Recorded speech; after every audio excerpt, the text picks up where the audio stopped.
चला तर ताईंनो, आज नाश्त्यासाठी नवीन एक पदार्थ बनवू. त्यासाठी इथे भाज्या कट करून घेतल्या आहे, बटाटा किसून घेतलेला आहे. मात्र इथं गव्हाचं पीठ घेतलेलं आहे, त्यामध्ये मीठ आणि तेल घातलेलं आहे.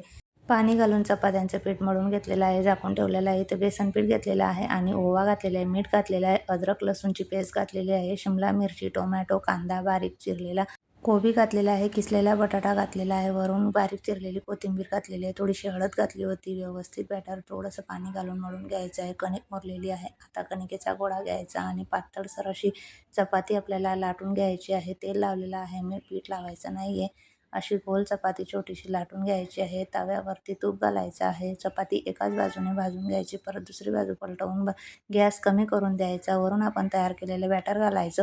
पुन्हा झाकण ठेवून परतवून घेऊ आणि नंतर मग दोन्ही बाजूंनी परतवून झालं की त्यावरती चीज घालू आणि बघा आपला मस्त नाश्ता इथे तयार झालेला आहे. सॉससोबत तुम्ही खाऊ शकतात. असेच नवनवीन व्हिडिओ बघण्यासाठी आपल्या चॅनलला सबस्क्राईब करा, लाईक करा.